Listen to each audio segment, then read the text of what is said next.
এই গল্পটি কেবল ক্রিকেটার বরুণ চক্রবর্তী নয়, এটি সেই ভালোবাসার, সেই বিশ্বাসের গল্প যা পরাজয় মেনে নেয়নি। বরুণ অর্থাৎ বরুণ চক্রবর্তী এবং নেহার বন্ধুত্ব তাদের কলেজের দিনগুলোতে শুরু হয়েছিল, যা ধীরে ধীরে একটি সুন্দর প্রেমের সম্পর্কে পরিণত হয়েছিল। বরুণ চক্রবর্তী একজন আর্কিটেক্ট ছিলেন, ভালো চাকরি করতেন, কিন্তু ক্রিকেটের জন্য তার হৃদয় স্পন্দিত হতো সর্বদা। যখন বরুণ তার স্বপ্ন পূরণের জন্য চাকরি ছেড়ে দেওয়ার সিদ্ধান্ত নেন, ঠিক তখন প্রথম যে জিনিসটা তাকে নাড়া দেয় তা হলো নিজের প্রতি তার আত্মবিশ্বাস। তিনি নেহাকে বলেন, আমাকে বিয়ে করো না, আমাকে বিশ্বাস করো না, আমি কিছুই করতে পারবো না। কিন্তু নেহা যা দেখতে পাচ্ছিলেন সেই সময় বরুণ নিজেও তা দেখতে পাচ্ছিলেন না। তিনি বলেন, ক্রিকেট খেলো, 5 থেকে 6,000 টাকা আয় করলেও ঠিক আছে, আমি 15,000 টাকা আয় করছি, আমরা একসাথে সামলে নেব। নেহার এই আত্মবিশ্বাস বরুণকে আবার নিজের পায়ে দাঁড় করালো। ইনজুরি ছিল, কোনো সিলেকশন ছিল না, কিন্তু মনের গহীনে ছিল অদম্য আশা আর জেদ। 2020 সালে তিনি নেহাকে বিয়ে করেন এবং 2022 সালে পুত্র আর্তনের জন্ম হয়।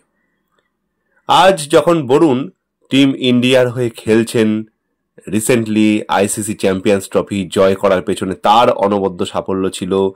এখন কেকেআর এর খেলা দেখছি তো আরো দিন দিন ফ্যান হয়ে যাচ্ছি। তিনি দারুণ খেলেন, ইভেন গতকালকেও মঈন আলী আর বরুণ চক্রবর্তী অপূর্ব গেমিং পারফরমেন্স করলেন আরআর এর বিরুদ্ধে, অর্থাৎ রাজস্থান রয়্যালসের বিরুদ্ধে, এবং কলকাতা জিতলেন। বরুণ চক্রবর্তী তার নেপথ্যে নায়ক হয়ে রইলেন। সকলের সঙ্গে সঙ্গে তিনিও অসাধারণ খেলছেন এবং খেললেন। যিনি কঠিন সময়েও কখনো তার হাত ছেড়ে যাননি, তার সাফল্যের পিছনে ঠিক সেই নারী দাঁড়িয়ে আছে। তাই কথায় বলে, every successful man, behind every successful man there must have a women. যদিও এই কথাটা ভাইস ভার্সা মহিলার ক্ষেত্র সত্য। একজন সফল মহিলার পেছনে অনেক সময় একজন পুরুষের অবদান অনস্বীকার্য হয়ে রোল প্লে করে।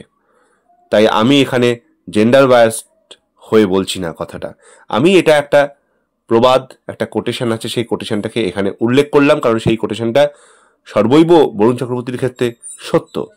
প্লিজ কমেন্টে আবার কেউ জেন্ডার ইনইকুয়ালিটি নিয়ে কমেন্ট করবেন না, কারণ এ ধরনের একটা ভিডিও বানাতে গিয়ে একজন দাদা তার একটু খারাপ লেগেছিল এই কোটেশনটাকে। তিনি বলেছিলেন যে, তুলনা টেনেছিলেন যে আমার কমেন্ট বক্সে এসে, যে না ছেলের মেয়েরাই কি সবসময় ছেলেদের পেছনে দাঁড়ায়, ছেলেরা কি দাঁড়ায় না, হ্যাঁ না ত্যানা, এটা ঠিক বললেন না, অমুক না তমুক না। তো আমি সেই সব আর্গুমেন্টে যাচ্ছি না। আমি একটা সরল প্রতিবেদনটা আমার লেখাও নয়, আমি পরে ক্রেডিটও দেবো, তো সেটা পাঠ করে শোনাচ্ছি। তবে আমরা সবাই সমান, নারীও যেমনি পুরুষও তেমনি, একই তো, আলাদা তো কিছু নয়। কেউ মানুক না মানুক এটাই তো ফ্যাক্ট। এবার সমাজে অনেকে সেই রকম মানে না, উভয় ক্ষেত্রেই সেই সাফারারের সংখ্যা আছে, নারীদের ক্ষেত্রেও যেমন আছে, পুরুষের ক্ষেত্রেও তেমন আছে। সেই বায়াসনেসে আমি যাচ্ছি না, সেই তর্কে আমি যাচ্ছি না, যেতে চাইও না। এটা একটা সরল প্রতিবেদন। বরুণ চক্রবর্তীর পেছনে তার স্ত্রীর এই স্যাক্রিফাইস দেখার মতো, তাই এই প্রতিবেদনটি পাঠ না করে থাকতে পারলাম না, সেটাই বলা হচ্ছে, অন্য কোনো উদ্দেশ্য নিয়ে বলা হচ্ছে না। একজন সবল নারীর পেছনে তিনি কখনো একাও রোল প্লে করেন, কখনো একজন পুরুষও অনবদ্য ভূমিকা প্লে করেন, সেই বিষয়ে কোনো সন্দেহ নেই। আবার একজন পুরুষের পেছনেও একজন নারীর অবদান অনস্বীকার্যভাবে রোল প্লে করে। সকলের যে করে তাও নয়, কিছু কিছু পুরুষকে একাও লড়তে হয়। তো সব মিলিয়ে মিশিয়ে তো এই সমাজটা।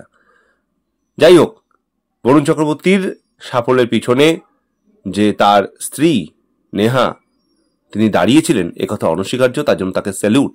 এবং সর্বোপরি বরুণ চক্রবর্তীর হার্ডওয়ার্ককেও স্যালুট, কারণ তার সাফল্যের জন্য তো তার হার্ডওয়ার্ক অবভিয়াসলি দায়ী। ধারাবাহিকতা বজায় রাখা সবচেয়ে কঠিন কাজ, এটি মনীষীদের, বড় বড় মনীষীদের কথা, আবার বরুণ চক্রবর্তীরও কথা। কিন্তু যখন সাথে এত বিশ্বাস থাকে তখন প্রতিটা কঠিন কাজই সহজ হয়ে যায়। বিশেষ করে যখন এরকম একটা লাইফ পার্টনার থাকে, দেখবেন জিনিসটা আরো সহজ হয়ে যায়। এটি কেবল একজন ক্রিকেটারের গল্প নয়, বরং একটি স্বপ্নকে বাস্তবে রূপান্তরিত করার হাজার হাজার লাখ লাখ কোটি কোটি মানুষের গল্প। এটি এমন এক ভালোবাসার গল্প যা আজও আমাদের ভালোবাসায় বিশ্বাস রাখতে শেখায়। আমরা আমাদের এই চ্যানেলের তরফ থেকে বরুণ চক্রবর্তী এবং তার স্ত্রী নেহা খেরেকারকে স্যালুট জানাই।